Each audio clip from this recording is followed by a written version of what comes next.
Assalamualaikum warahmatullahi wabarakatuh. Selamat pagi pemirsa Sultan TV. Senang sekali saya Bian Oktario bisa hadir kembali menemani Anda pada pagi hari ini di talk show Bincang hari ini. Dan bagaimana kabar Anda pada pagi hari ini? Mudah-mudahan dalam keadaan yang baik-baik saja, sehat-sehat selalu dan diberikan kelancaran untuk menjalani aktivitasnya pada hari ini dan mungkin seterusnya. Dan seperti biasa di pagi hari ini akan ada talk show Bincang hari ini yang akan menemani Anda selama 1 jam ke depan. Kita akan membahas sesuatu yang ini lumayan cukup dekat dengan kita pemirsa Sultan TV. Terlebih mungkin untuk Anda yang saat ini sudah berkeluarga, khususnya sudah memiliki buah hati. Karena di era modern seperti sekarang ini di mana teknologi sudah berkembang sangat jauh gitu ya. Teknologi ini juga cukup dimanfaatkan untuk para orang tua ini mengasuh buah hatinya. Dan juga teknologi ini juga terkadang justru digunakan untuk mempermudah pekerjaan mereka, hingga akhirnya untuk mengasuh anak terkadang ini lumayan cukup tertinggalkan gitu. Dan untuk membahas ini kita sudah bersama dengan Dr. Hajah Yayah Ruhiyah MPD selaku Ketua Himpau di Banten. Dan sebelum kita berbincang-bincang dengan Ibu Yayah, kita mau mengingatkan Anda pemirsa Sultan TV untuk selalu update informasi Anda dengan cara follow Instagram kita di @sultantv.co dan juga Facebooknya Sultan TV. Dan Anda bisa menyaksikan kita di kanal YouTube Sultan TV dan juga di TV Satelit Media channel 062. Maksudnya channel 026, maksudnya terbalik ya. Dan yang pastinya kita akan menemani Anda dengan Ibu Yayah untuk membahas tentang mengasuh anak dengan gadget. Tepatkah? Nah, sudah bersama kita pada pagi hari ini ada Ibu Yayah. Assalamualaikum, selamat pagi Bu. Waalaikumsalam, selamat pagi. Semangat pagi. Semangat pagi. Terima kasih sudah meluangkan waktunya untuk hadir ke Sultan TV Bu ya. Oke, pada pagi hari ini nih Bu, kita akan membahas sesuatu yang sangat dekat dengan mungkin orang dewasa yang sudah berkeluarga, yaitu soal pengasuhan terhadap anak yang terkadang orang tua ini banyak juga mencari jalan cepatnya untuk mengasuh anak, yaitu dengan menggunakan gadget gitu ya. Dan mungkin kalau Ibu sendiri melihat gitu untuk saat ini seberapa besar orang tua yang sebenarnya sudah mulai bijak menggunakan gadget nih? Mungkin khususnya di Banten ya. Banten ya. Kalau saya mungkin ya melihat bahwa perkembangan gadget ini sebetulnya sangat positif ya. Artinya positif dalam kaitan apa? Karena memang manfaat dari gadget sendiri sih mudah ya untuk menjadi sebuah alat yang dijadikan untuk pembelajaran ya sebetulnya. Tetapi dalam hal lain kami melihat bahwa tadi dikatakan berapa banyak sih yang sudah bijak gitu. Artinya kalau kita sendiri melihat faktanya memang banyak sekali orang tua yang abai ya daripada yang bijak hari ini. Karena kita sudah banyak melihat korban-korban daripada pelaku gadget ya, terutama anak-anak yang menjadi korban. Artinya dengan banyaknya korban hari ini, dengan banyaknya yang ketergantungan dengan gadget, itu sebetulnya menjadi sebuah perhatian, bahkan warning keras buat para orang tua. Bagaimana kita melihat bahwa orang tua ini mulai abai terhadap bahaya gadget gitu. Benar. Dan ini mungkin salah satu hal yang lumayan cukup baru untuk orang tua zaman sekarang, dimana mungkin untuk generasi sebelumnya ini orang tuanya masih belum begitu familiar dengan gadget, sampai akhirnya mungkin mengasuhnya tidak menggunakan gadget gitu. Tapi berbeda dengan orang tua baru, khususnya yang masih muda gitu ya, dimana mereka dari kecil ini terbiasa dengan gadget, sampai akhirnya ketika mengasuh buah hatinya ini menggunakan gadget. Ini apakah ibaratnya tidak ada seperti cara parenting yang turun menurun gitu dari orang tua sebelumnya, atau sebenarnya karena perbedaan generasi ini lumayan cukup memutus itu gitu? Iya, memang sih kalau orang tua jadul ya, jangan jadul lah, kan belum mengenal ya. Mendidik kita tuh apa adanya, bahkan dengan alam ya. Dan alam itu memberikan kita banyak pembelajaran sebetulnya. Karena orang tua dulu sepertinya lebih enjoy anaknya tuh disuruh main. Dan memang ketika dirasakan oleh saya sendiri ya, ketika orang tua saya tuh membiarkan anaknya main pada masa kecil itu terasanya sekarang gitu ya. Terutama kemandirian ya kan. kemudian beberapa hal terkait sisi sosial emosional dapat banget ketika main itu. Ketika lu jangan main, jangan curang kalau main. Nah, itu kita dapatnya dari main kan? Dari bermain. Kalau main engklek, nginjek garis, kamu nginjek, enggak katanya. Nah, itu disitulah sebetulnya letak kita mendapatkan makna dari bermain. Nah, sekarang kan orang tua nggak memberikan ruang itu. Ruang itu banyak diberikan kepada anak itu ketika yang penting anak saya diem, anteng, yaitu disebut anak baik. Anak baik. Nah, di sini sebetulnya letak perbedaan pengasuhan orang tua lama dan orang sekarang gitu. Karena ada gadget tadi ya, terutama yang menjadi kemajuannya adalah di situ. Nah, di sisi lain kearifan orang tua dulu itu ya, yang memang generasi saya mungkin mewarisi warisan pengasuhan orang tua lama gitu. Dan ini penting sebetulnya ada nilai positif yang diberikan kepada kami generasi selanjutnya untuk memberikan itu kepada anak kita yang sekarang. Nah, dengan adanya gadget sebenarnya kita melihat bahwa tidak melihat sisi negatifnya, tapi ada lihat sisi positifnya.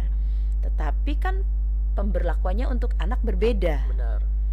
Anak kan banyak tidak tahu dan pengen tahu. Benar. Nah, ini keingintahuan dari seorang anak itu tidak pernah dia akan bendung. Karena apa? Anak adalah di masa itulah masa pencarian konsep, kemudian masa keinginan tahuannya harus tersalurkan, dan disitulah peran orang tua di masa emas terutama ini penting sangat mengawal dalam perkembangan anaknya. Oke. Dan mungkin banyak orang tua yang belum sadar juga sebenarnya usia emas anak itu dari usia berapa sampai berapa sih, Bu? Kalau menurut teori sih itu usia 0 sampai 8 tahun. 0 sampai 8 tahun. Tapi kalau menurut Undang-Undang Sisdiknas itu 0 sampai 6 tahun. Karena terbentur dengan SD. Makanya saya selalu mengatakan usia kelas SD 1, 2, 3 tahun itu masih usia emas. Nah, ini penting kami sampaikan bahwa ternyata banyak orang tua yang kurang paham terkait tingkat perkembangan anak. Di mana tingkat perkembangan anak itu justru muncul saat anak usia emas, di usia 0 sampai 8 tahun itu. Nah, perlakuan yang didapatkan oleh anak ternyata banyak kesalahan. Makanya perlu ada parenting di dalam lembaga PAUD maupun nggak usah lembaga PAUD lah, kita juga harus butuh parenting nih. Karena kan menjadi orang tua kan ketika anak lahir 1, 2 itu tetap ada pembelajaran ya, ada yang hilang. Oh, anak saya pertama beda pengasuhannya, anak yang kedua berbeda. Nah, disitulah disebut orang tua harus selalu belajar menjadi orang tua. Karena nggak ada sekolahannya gitu. Benar. Tidak ada sekolah untuk menjadi orang tua. Iya, betul. Itu penting dan menarik kalau berbicara tentang usia emas anak gitu ya. Dimana mungkin kalau zaman dulu usia emas anak ini belajar dengan cara bermain gitu. Kalau sekarang mungkin porsi bermain anak berbeda dengan bermain pada zaman dahulu gitu. Nah, ini mungkin yang paling terasa perbedaannya dari anak-anak zaman dulu yang suka bermain dengan anak-anak zaman sekarang yang mungkin bermain juga, cuman mungkin bersosialnya agak kurang. Ini yang paling mencolok apa nih, Bu? Ya, kita lihat sekarang ya bahwa contoh nunggu di lembaga PAUD menunggu orang tua tuh kan semuanya zikir ya. Iya. Artinya dalam artian saya melihat bahwa ini sudah menjadi candu ya. Orang tuanya dulu ya. Lalu ketika orang tuanya dilihat seperti itu setiap hari, otomatis kan anaknya ingin. Kenapa sih mama sedang apa sih? Ketika kemajuan teknologi, ada orang tua yang mengatakan bahwa terutama yang di kampung ya, yang mungkin belum banyak tahu efek gadget ini, itu bangga gitu ketika anak kecil, anak 2 tahun udah dikasih HP, udah dikasih tablet aja mungkin ada ya. Usia 2 tahun, 4 tahun itu sangat berbahaya sekali. Ya, karena apa? Di usia seperti itu justru yang harus distimulasi adalah saraf-saraf otak melalui permainan. Ya, oke, kita lihat di HP itu banyak sekali pilihan main. Tetapi pilihan main itu justru tidak membuat stimulasi otak menjadi baik. Karena apa? Ada radiasi HP yang luar biasa. Sekarang udah dari 3G, 4G, 5G. Nah, menurut penelitian, gadget yang radiasinya tinggi itu justru yang paling modern gitu. Nah, artinya hari ini kita melihat bahwa efek radiasi, kemudian efek lain sosial emosional anak tidak akan terbentuk ketika anak itu sering diberikan HP. Intinya ketika anak diberikan HP kan anteng gitu ya. Iya benar. Orang tua kan bisa nyuci, bisa bekerja di dapur atau bisa mengerjakan hal-hal lain. Yang penting anak gua diem. Nah, ini sebetulnya stimulasi yang salah.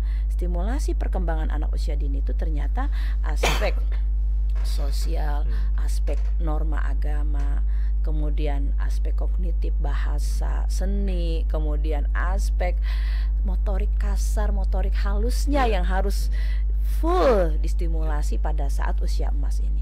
Tapi nggak dapet kan? Nggak dapet. Artinya kalau stimulasi di contoh ya konkret sosial emosional nih, artinya kalau gaul kita berhadap-hadapan nih, ada roman muka. Oh, dia marah apa, sedang sedih apa, sedang kecewa, kan dilihat dari roman mukanya. Beda dengan yang diberikan dengan HP. Walaupun di HP itu kan ada ya film apalah, animasi. Beda banget sentuhannya dengan layar dengan langsung. Ya. Sekarang lihatlah anak-anak enggak anak PAUD aja ya, anak SMP, SMA ketika pandemi semuanya kan daring. Apa yang terjadi? Iya, anaknya sekarang belajarnya daring. Tapi apa yang dilihat? Daring, setelah lihat di sana kan fokus anak kepada ketika belajar daring tuh dicoba itu kalau untuk anak usia dini ya bertahan cuma 5 menit. Selanjutnya kan kagak fokus gitu. Apalagi yang orang dewasa ya kayak SMP, SMA, SD lah. Daring tuh bosenin banget gitu. Ya dipasang aja itunya, bahkan ada semacam penipuan ya ikutan di kelas gitu. Jangankan anak SMP SMA, mahasiswa juga begitu, pasang layar gitu, orangnya kemana gitu. Nah itu kan banyak trik. Makanya kita juga ketika saya menyampaikan ini kepada teman-teman mahasiswa ketika daring perkuliahan, silakan. Ketika ibu absen, kalian ada menjawab. Absennya, jadi meminimalisir kebohongan ya. Artinya kan karena banyak sekali faktanya terkait pembelajaran daring ini juga membuahkan sebuah karakter yang kurang bagus bagi perkembangan dunia pendidikan. Ya walaupun karena pandemi darurat lah, tetapi efeknya kan jadi banyak sekali hal-hal karakter yang hilang. Karakter itu kan jadi penting di dalam fondasi dunia pendidikan. Makanya kenapa butuh main anak itu waktu kecil, karena karakter itu dibentuk pada saat dia mendapatkan dari permainan. Jadi bisa dibilang dari bermain ini anak jadi membentuk karakternya gitu. Dan karakternya juga kebanyakan memang karakter-karakter yang positif gitu ya, dimana nilai-nilai kejujuran, terus juga keadilan gitu ya, dan saling toleransi itu juga didapatkan dari belajar, dari bermain. Dari bermain. Makanya sekarang kenapa orang tua tuh selalu mendoktrin anaknya harus bisa baca, tulis, hitung keluar dari PAUD. Itu yang harus kita sadarkan sebetulnya. Disitulah sekarang penjajahan kepada anak di situ. Belum waktunya usia 7 tahun atau 0-6 tahun ini diberikan hal-hal yang berat, karena stimulasi otaknya belum dapet. Dia akan mengalami kesiapan belajar masuk SD pun harus dia punya step-stepnya, makanya harus masuk PAUD dulu. Sekarang sudah ada perwal dan perbub terkait wajib PAUD 1 tahun. Karena pemerintah sadar usia emas ini harus betul-betul distimulasi sesuai dengan perkembangannya. Gitu. Jadi jangan buru-buru orang tua. Saya anaknya 5 tahun 6 tahun udah masuk SD gitu. Bangga gitu kan, anak saya udah bisa baca nulis itu. Ntar aja lihat di kelas 1, 2, 3 pasti itu prestasinya bukan prestasi yang didapat tapi kebosanan. Boring banget kata anak. Apalagi sekarang kan anak-anak kita kan di pembelajaran di SD juga perlu saya singgung ya. Karena pembelajaran di SD itu sekarang kan banyak menggunakan LKS. Beda dengan zaman kita dulu yang gurunya banyak memberikan tugas yang menyenangkan. Menjelaskan. Kemudian banyak bercerita juga di kelas 1 2 3. Senang bernyanyi. Anak sekarang ditanya nyanyi apa yang kamu bisa, yang diajarkan guru SD nyanyi, enggak ada. Aku masih ingat lagu yang favoritku dulu yang diajarkan waktu kelas 1 SD. Apa itu, Bu? Desaku yang ku cinta. Oh iya. Iya kan? Pasti ingat itu. Desaku yang ku cinta, Ibu Kartini, lalu apalagi itu ya yang memang pemandangan. Oh, indah pemandangan. Nah, lagu-lagu itu terkenang banget. Ya artinya anak itu kerja otak itu akan senang ketika bernyanyi, menari, kemudian yang sifatnya gerak, motorik kasar, motorik halus, itu kerja otak sehingga stimulasi didapat tuh utuh. Makanya kalau di PAUD nggak ada nyanyi, nggak ada nari, gurunya nggak bisa bercerita, garing banget tuh, kasihan anak. Benar. Makanya selalu saya menekankan kepada guru PAUD bisa nyanyi, bisa ngaji, ya kan? Karena ngajarin ngaji juga kan. Benar. Kemudian bisa nari, bisa apa? Bisa dongeng. Nah itu modal. Bisa main drama, oke. Nah, itu sebetulnya kompetensi yang harus dimiliki oleh seorang guru PAUD. Tapi nggak guru PAUD aja sih, guru kelas 1, 2, 3 atau guru SMP kan ada guru khusus seni tari, seni rupa. Itu explore gitu untuk bagaimana juga membangkitkan cinta seni, budaya, itu dibutuhkan loh dasar ini. Dan kita garing banget anak-anak hari ini nggak dapet apa-apa gitu. Benar. Sedih. Makanya kami juga ingin menghimbau kepada guru-guru semuanya lah, adalah jiwa seni sedikit untuk seni mendidik ataupun seni-seni lainnya yang memang anak tuh rindu gitu akan sosok guru benar. Pengganti orang tuanya di rumah yang mungkin di rumah udah dapat marah-marah, kok di sekolah dimarahin lagi gitu ya. Kasihan kan? Dengan dalih disiplin. Makanya ketika anak yang ditanya, anak SD ya, yang paling senang pelajaran apa? Olahraga. Karena dia di luar, bisa main, bisa gerak, menyalurkan ekspresinya. Makanya seringlah diajak main di luar. Jadi jangan belajar di kelas aja. Makanya kita nggak butuh ruang sebetulnya. Makanya PAUD tuh non formal. Mau belajarnya di bawah pohon, mau di lapangan bola, itu tetap PAUD. Karena ketika anak senang berarti itu PAUD banget. Tapi kalau anaknya tertekan, mama aku nggak mau sekolah lagi, capek, disuruh nulis, baca, aduh. Nah itu sudah ada tanda-tanda anak-anak itu mengalami kebosanan dan tidak akan berkembang sesuai dengan harapan. Itu dia. Dan itu yang mungkin sangat terkendala, khususnya ya di masa pandemi seperti sekarang, dimana khususnya 1-2 tahun terakhir gitu ya, anak-anak sulit untuk melakukan hal itu, tidak bisa bertemu dengan gurunya, tidak bisa melakukan aktivitas di luar rumah gitu. Dan ini juga mungkin sangat berdampak, Bu ya.